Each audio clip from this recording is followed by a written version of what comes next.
Okay, now we're going to the barrel nut on the HK MR556 and the Coharie Arms upper. And as you can see, the barrel nut here has knurling. And basically what that's going to do is it's going to give you a positive lock on your handguard as it's slid over. And you can see in the HK here it's just really nice and smooth, and there's no knurling. So I'm pretty partial to the knurling on this barrel nut.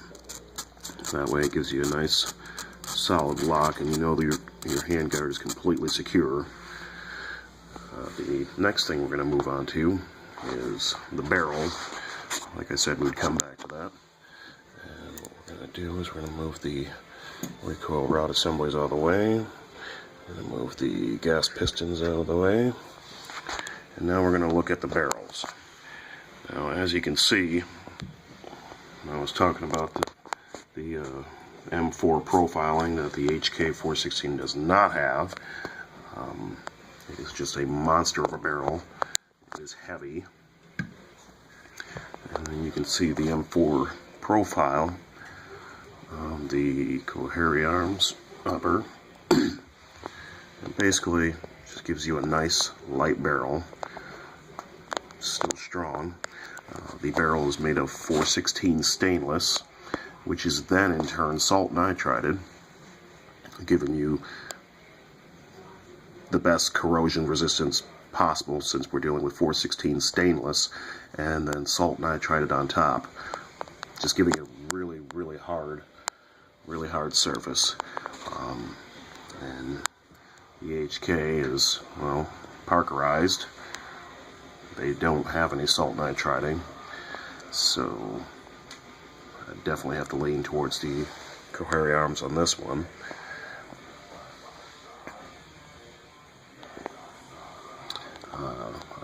The gas block is also profiled, reducing some more weight right there. You can see the HK here. It's just, once again, a giant slug. Put it on top.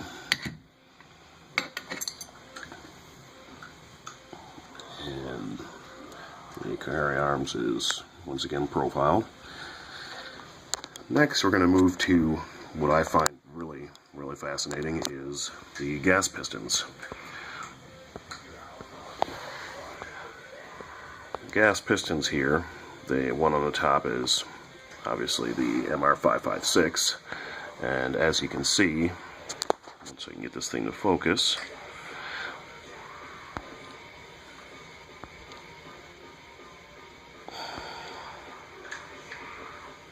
basically what it has is it has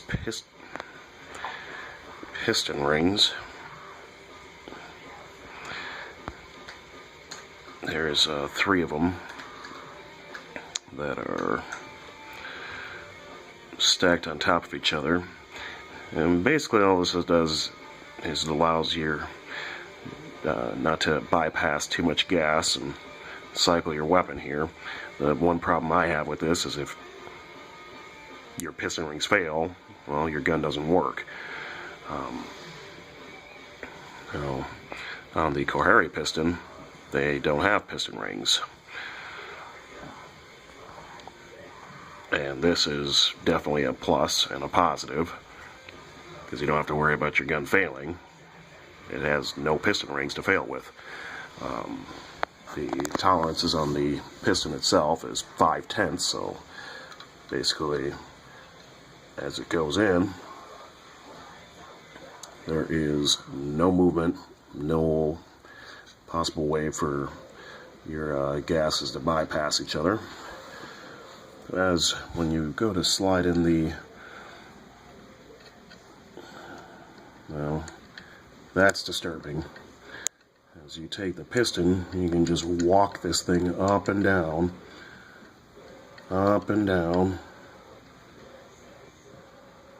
right into the gas block, which your piston rings fail, your gun doesn't work. Alright, the Coharie, no movement. MR556. You can just hear that thing jiggle. Concerning. Now,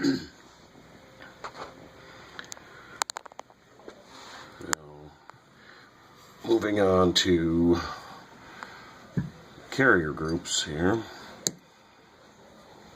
Here we have the Kahari and we have the HK.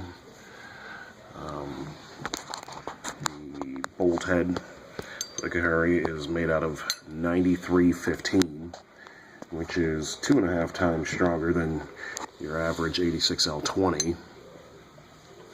And that is definitely another positive. It's a very hard bolt head. The carrier is nickel Teflon. So basically all what that's going to do is it's a self-lubricating coating that goes over this. Really partial to that as well.